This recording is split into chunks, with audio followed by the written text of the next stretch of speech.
Exodus. Exodus chapter 1. Now these are the names of the children of Israel which came into Egypt. Every man in his household came with Jacob: Reuben, Simeon, Levi, and Judah; Issachar, Zebulun, and Benjamin; Dan and Naphtali, Gad and Asher. And all the souls that came out of the loins of Jacob were 70 souls, for Joseph was in Egypt already. And Joseph died, and all his brethren, and all that generation. And the children of Israel were fruitful, and increased abundantly, and multiplied, and waxed exceedingly mighty, and the land was filled with them.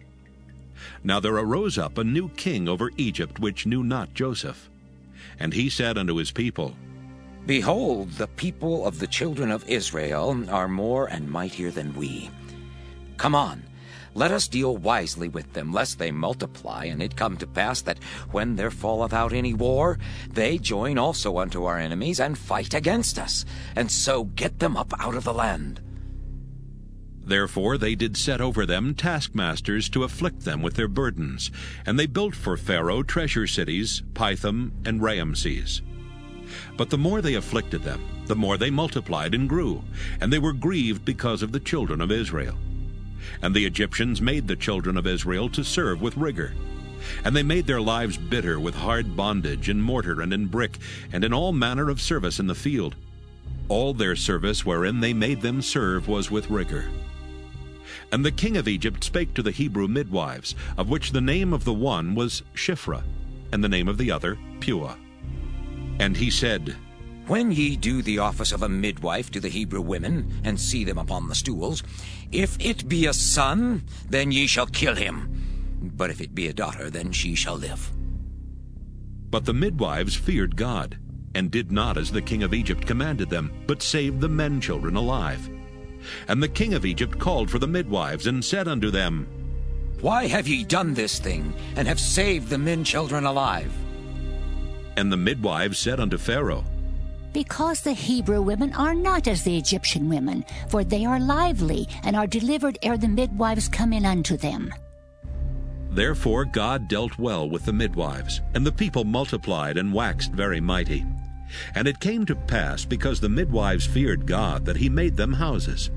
And Pharaoh charged all his people, saying, Every son that is born ye shall cast into the river, and every daughter ye shall save alive.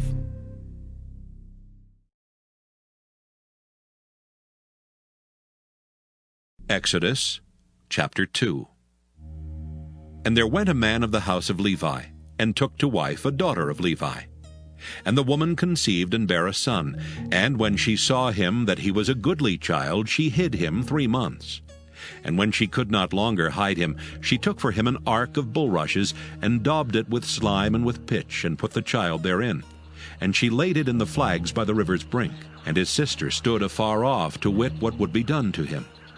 And the daughter of Pharaoh came down to wash herself at the river, and her maidens walked along by the river's side.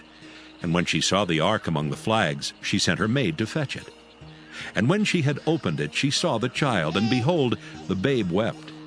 And she had compassion on him, and said, This is one of the Hebrews' children.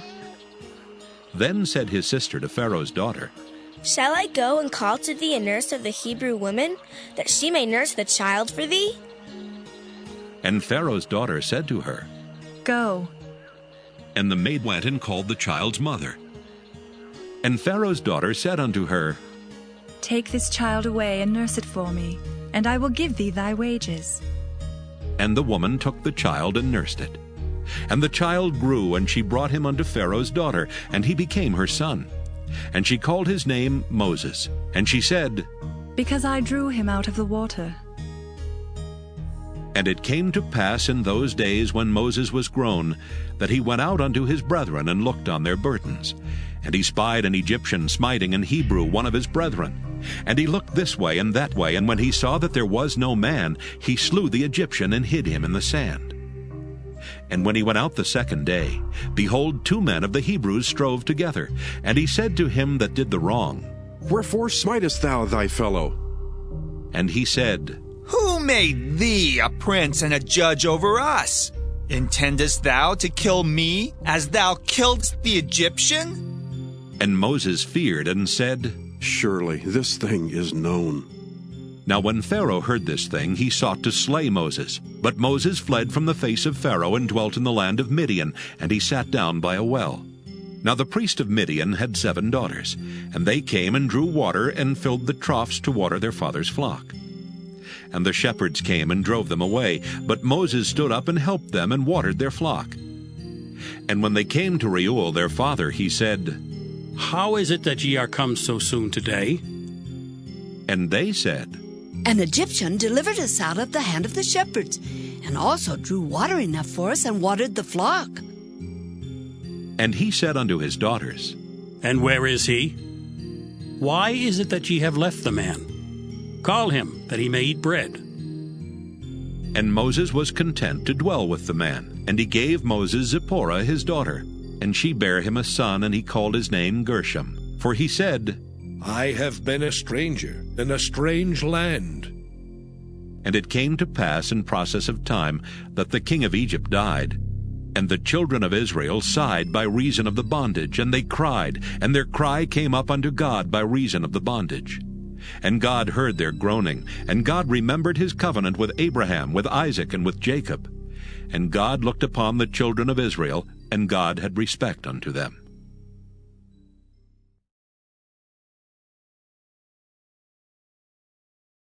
Exodus chapter 3. Now Moses kept the flock of Jethro his father-in-law, the priest of Midian, and he led the flock to the backside of the desert, and came to the mountain of God, even to Horeb. And the angel of the Lord appeared unto him in a flame of fire out of the midst of a bush. And he looked, and behold, the bush burned with fire, and the bush was not consumed. And Moses said, I will now turn aside and see this great sight, why the bush is not burnt. And when the Lord saw that he turned aside to see, God called unto him out of the midst of the bush, and said, Moses, Moses. And he said, Here am I. And he said, Draw not nigh hither. Put off thy shoes from off thy feet, for the place whereon thou standest is holy ground. Moreover he said, I am the God of thy father, the God of Abraham, the God of Isaac, and the God of Jacob. And Moses hid his face, for he was afraid to look upon God. And the Lord said, I have surely seen the affliction of my people which are in Egypt, and have heard their cry by reason of their taskmasters, for I know their sorrows.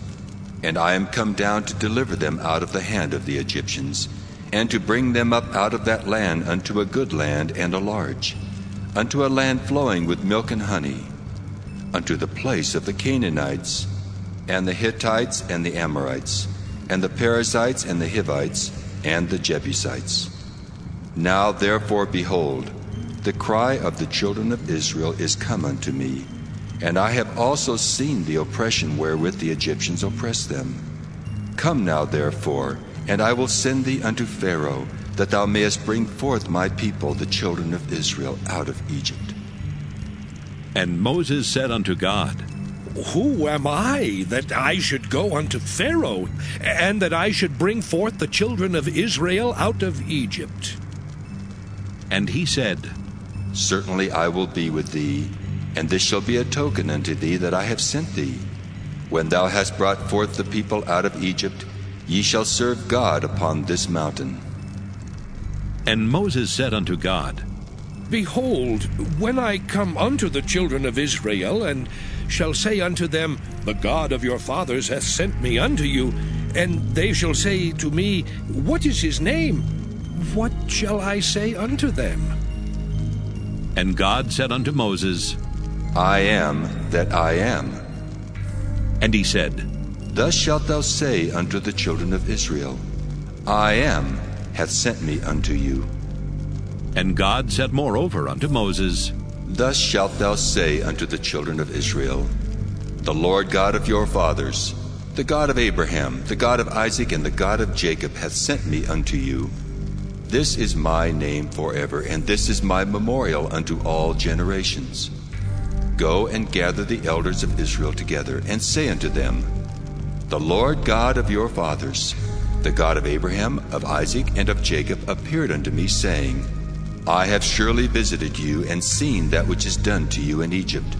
And I have said, I will bring you up out of the affliction of Egypt unto the land of the Canaanites, and the Hittites, and the Amorites, and the Perizzites, and the Hivites, and the Jebusites, unto a land flowing with milk and honey.